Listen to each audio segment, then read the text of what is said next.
So today we are going to see an experiment on equivalent spring mass system. So before going into that experiment, first we should know what is vibration, what are the elements of vibration, what are types of vibration and its application. So once we get the basic idea about vibration, and then we will get into the experiment. Now, what is vibration? So here I have mentioned. In a layman language, I am speaking. Because of vibration, you are able to hear my voice. So here vibration plays a major role. Similarly, we are breathing. So the lungs will undergo vibration. That's why we are able to breathe. So there are so many examples. We can see the vibration in nature, also in advanced modern engineering. So vibration is everywhere. So in a simple language, I can say vibration is nothing but it's a mechanical motion of an object. So the simplest system to define the vibration is the simple pendulum. So this is a simple pendulum. When I just give you initial disturbance, it will swing here and there. So this is called vibration. So what are the characteristics to understand vibration? So they are frequency, amplitude, time period. So these are the parameters which we measure in the study of vibration. Now how to understand vibration? So to understand vibration, we need to know the basic elements. So if you take any vibration system, generally what we do, whatever the real engineering problem, we will convert it to a system, into a simple system by using so many elements. So to construct a vibration system, we use three elements. They are spring, mass and damper. So now what is spring? So spring is an example, is one element which stores potential energy. So this is one element. And what is mass?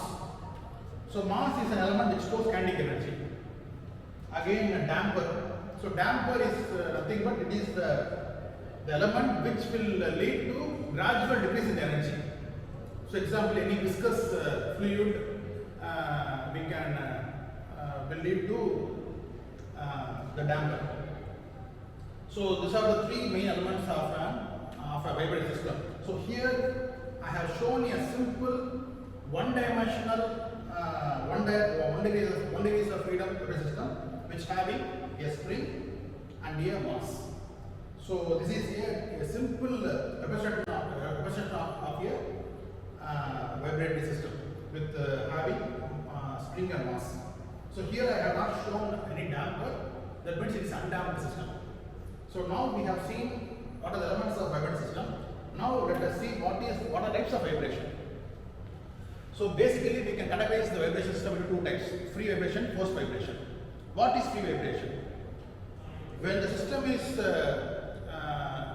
being vibrated because of initial disturbance, it is called free vibration. Example, simple pendulum.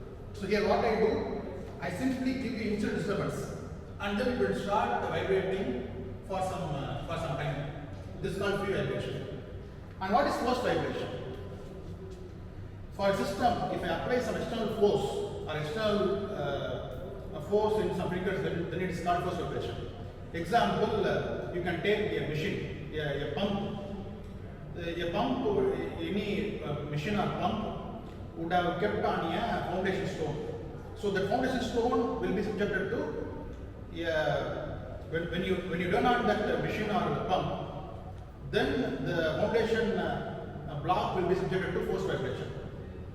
So this is example of forced vibration. That means some external force will keep on acting on the system, which is called forced vibration. And then undamped, damped vibration. What is undamped? So here there is no any damper. I have not shown any damper. That means there is no loss in energy. So it's called undamped vibration. And what is damped vibration? When I put some kind of damper, then it is called damped vibration. For example, if you take a simple pendulum, so here the air will act as a damper. Because when I give the initial disturbance, it will keep on vibrating. So because of its resistance in the air, at one point it will come to rest. So here the air is acting as a damper. So this is called damped vibration. And the linear nonlinear vibrations. So again, it's very simple. The name itself has the answer. When the components of the vibrating system gives a linear response, it is called linear vibration. Similarly, when the components of the vibrating system provide a nonlinear response, then it is said to be a nonlinear vibration. So now we have seen the different types of vibration. Now let us see the application of vibration. So here we mainly focus on aircraft, aerospace applications. So when an aircraft takes off and it flies, all the structural parts, say the wing, the fuselage, the tail plane, will be subjected to vibrations. Again, the advanced the form of vibration is aeroelasticity. So what is aeroelasticity? It is advanced concept in vibration. So aero stands for aerodynamic forces and elastic stands for elastic forces. The combination of aerodynamic forces and elastic forces will lead to aeroelasticity problem. So in aeroelasticity we have two types, static and dynamic. In static we have aerodynamic forces, that is lift, drag, so and so, and elastic forces will mix together and will lead to some kind of phenomenon that is called static aeroelasticity. In dynamic aeroelasticity, there will be inertia force also will be added. So in dynamic aeroelasticity, we have aerodynamic forces, we have elastic forces, and also inertia forces. This all will combine together and will lead to some kind of vibration that is called dynamic aeroelasticity. So these are the advanced topics which you will learn in your higher electives. And then the other question is noise control. So we use vibration acoustics.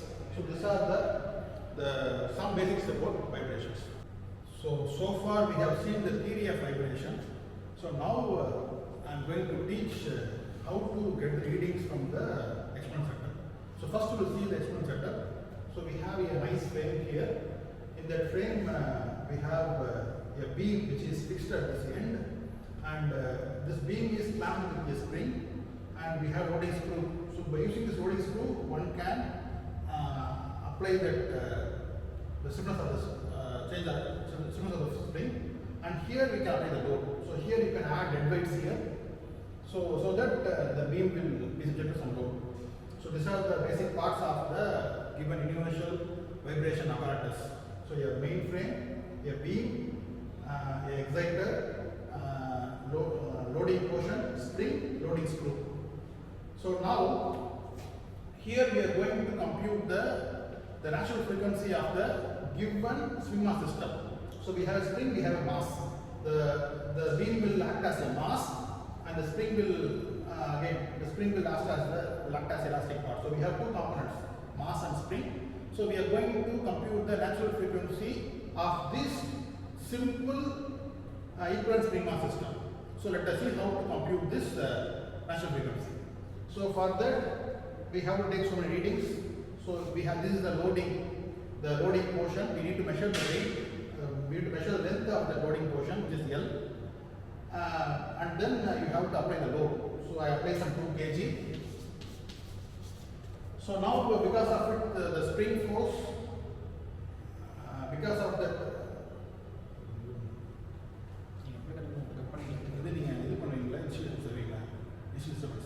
ஆமாம் sir ஆசிலேஷனுக்காக ஒரு சின்ன capacity okay. So basically from this instrument we can do two kind of vibration. One is free vibration, other is forced vibration.